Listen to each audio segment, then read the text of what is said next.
The growth of consumer spending. As people started to get paid better wages, many industries started to produce things that before were pointless because only a very few people could afford them. Things like washing machines, vacuum cleaners, typewriters, cookers.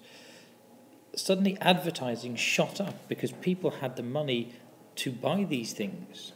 So ladies' fashion, for example, where you can see here where they're showing the fashions of the 1920s, exploded everywhere and were reasonably cheap. Billboards around town, catalogues, newspapers, even radio adverts were widespread. There were new stores such as Woolworths, which had branches all across the city and across the country. And by the end of the 20s, the largest 200 companies possessed about 20% of the nation's wealth. They had nearly 40% of all the business. Bit by bit, they started to buy smaller companies as they moved forward. To help with this, or to help with people buying these things, was something called hire purchase. Now, hire purchase was very new to the 1920s. We use it quite a lot now. It simply is paying a deposit for something and taking it home with you, but not paying the full price.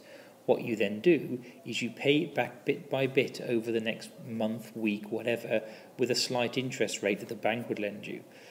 That meant that there was a boom in sales because people were getting goods for less money and then just paid it off every month after they got paid.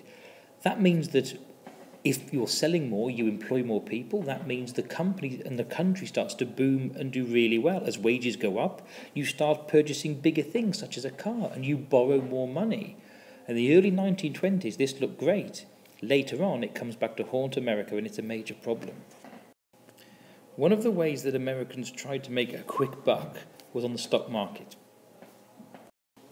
Companies used to put shares on the stock exchange that people would buy to then they could use in their company to move it forward, especially if sales were going up.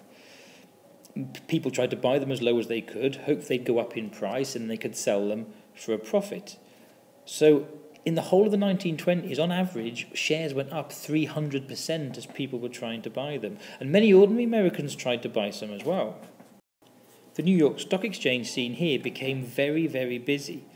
And banks often loaned companies and ordinary people more money really than they could afford, sometimes using their house as a guarantee, because people saw the stock exchange as a guaranteed way of making money. So you might borrow $2,000 this month, but next month you'll make $3,000, so you'll pay the two back and have one in the bank.